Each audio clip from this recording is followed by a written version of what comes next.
जैसा कि आप सभी को अवगत है, कोरोना वैश्विक महामारी का पुनः आगमन हो चुका है। देश दुनिया के सभी डॉक्टर इस समय मरीजों को बचाने में जुटे हुए हैं, तो दूसरी तरफ मृत्यु दर भी इस समय बढ़ता जा रहा है। डॉक्टरों ने जब इस बीमारी की जांच करी तो पाया कि इस समय मनुष्य के फेफड़ों पर इस बीमारी का प्रकोप ज़्यादा हो रहा है, जिस वजह से यह बीमारी बढ़ रही है। तो वहीं वैज्ञानिक इस बीमारी की वैक्सीन की तलाश में हैं। तो आइए जानते हैं कि इस बीमारी की वैक्सीन हम कब तक प्राप्त कर पाएंगे। जय श्री राम प्रिय साथियों, मैं पंकज कलखुड़िया स्वागत करता हूं आप सभी के अपने इस YouTube चैनल पर। प्रिय साथियों, आज हम अभी तक का जो हॉट टॉपिक चला हुआ है कोरोना वायरस, इसके बारे पे बात करने के लिए आए हुए हैं। साथियों, जैसे कि आप सभी लोग जानते हैं कि हमारे भारत देश में कोरोना वायरस का जो प्रकोप बढ़ा, पहले वो 30 मार्च 2020 से बढ़ा। इसके बाद सितंबर से वो थमने लगा। अभी फिर आप लोग देख रहे हैं कि फिर से कोरोना का प्रकोप अचानक से तीव्रता के साथ बढ़ चला। क्या है इसके पीछे के कारण, क्या कहता है ज्योतिष का सिद्धांत, और क्या हमारे पहले की भविष्यवाणियां रही हैं, उन सारी बातों को लेके आप सभी के सामने मैं प्रस्तुत हूं। साथियों, सबसे पहले समझने की बात है, हमारे भारत देश की जो कुंडली है आप सभी के स्क्रीन पे दिखाई दे रही है, ये वृषभ लग्न की है।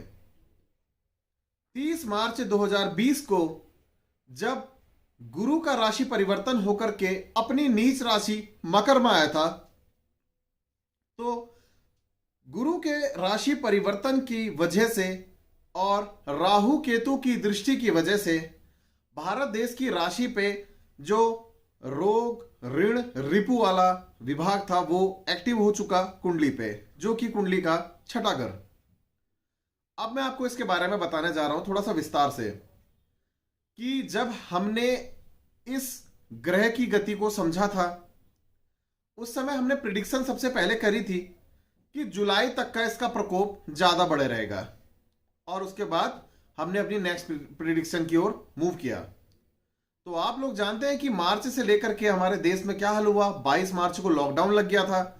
गुरु की चाल क्या कहती है, जब भी वो अपनी राशि का परिवर्तन करता है उससे ठीक एक हफ्ते पहले से अपने रिजल्ट देना स्टार्ट कर देता है, जो कि अपनी नीच राशि पे गुरु थे। अब मैं आपको बताने जा रहा हूं, जुलाई के बाद वो वक्री हो चुके थे जुलाई के समय में धनु राशि पे।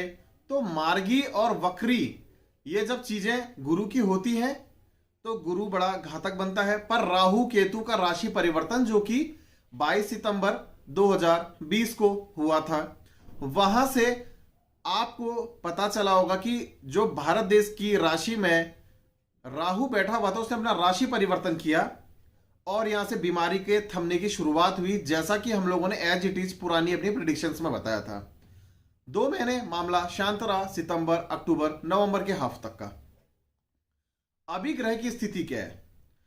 ग्रह की स्थिति बताती है कि जो शुक्र स्वराशि का रोग भाग का मालिक है, भारत देश की कुंडली पे शुक्र अपने घर पे, हमने जो कि एनालिसिस किया, पता चला कि 17 नवंबर को जो दोपहर में 1:15 बजे का समय था, यहां पर गोचर किया। और आप लोग जानते हैं कि 17 नवंबर के दिन से ही दोबारा से केस हाइप में आना स्टार्ट हुए। दिन के 1:15 बजे के बाद टीवी में, मीडिया में फिर से न्यूज़ें छाने लगी। शहरों में, गांवों में, महानगरों में, सब जगह फिर से मीडिया हावी हुई। अभी आप देख रहे हैं कि बिल्कुल केस स्पीड में बढ़ रहे हैं और मरने वालों की संख्या बढ़ते जा रही है। हमारे जितने भी सब्सक्राइबर्स हैं उन सभी की मांग थी कि हम इसके ऊपर एक वीडियो बनाएं। अब आगे की ग्रह की स्थिति क्या है, जो हम आज प्रिडिक्शन के तौर पे आपको बता रहे हैं, डेट टू डेट बताएंगे। बिल्कुल आप इन डेटों को नोटिस करिएगा। अभी जब से 17 नवंबर की तारीख लगी हुई है, दिन में 1:15 बजे से, यहां से शुक्र अपनी स्वराशि में आए और साथ ही में 11 दिसंबर 2020 तक ये स्वराशि में बने रहेंगे। इससे क्या होगा कि शुक्र जब अपने रोग भाव से निकल करके स्वराशि से सप्तम भाव में आ जाएंगे, सातवें घर में कुंडली के, तो कुछ बहुत 19-20 का फर्क ये जरूर देगा। बीमारी में फर्क आना स्टार्ट जरूर होगा 11 दिसंबर की तारीख से। तारीख आप नोट कर सकते हैं, पर बीमारी एज इट इज बने रहेगी। अब मैं आपको एक चीज बताता हूं आगे को कि लाभ इस बीमारी से कब मिलेगा। हमने बहुत इसके ऊपर गहन अध्ययन किया। आज मैं आपको तारीख और समय बताने जा रहा हूं।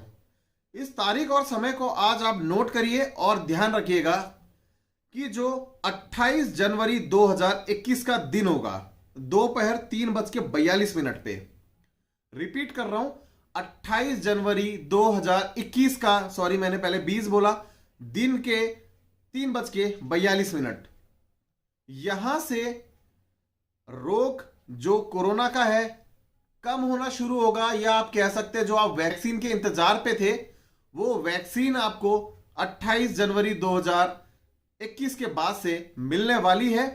और इसी के आसपास का वो समय रहेगा जहां से इस रोग में कमी आनी भी शुरू होगी। ठीक दोपहर 3:42 के बाद से आप इस समय को बिल्कुल नोट करके रख सकते हैं। ये मेरी खुली भविष्यवाणी है यूट्यूब के माध्यम से।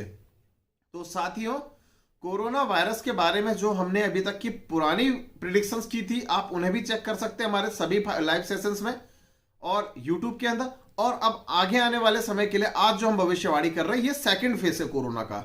बीच में 2 महीने के लिए थमा था। अब इस सेकंड फेज को देखते हुए ही हम आगे के लिए बढ़ रहे हैं, क्योंकि ग्रह गोचर और वर्तमान परिस्थिति के आधार पर ही कभी भी भविष्यवाणियां की जाती है। तो साथियों, हमारी जो प्रिडिक्शन है आज यहीं पे हम इसे विराम देते हैं। आप सभी के सामने अपनी अगली वीडियो के साथ बहुत जल्द प्रस्तुत होंगे। इजाजत दीजिए, तब तक धन्यवाद और जय श्री राम।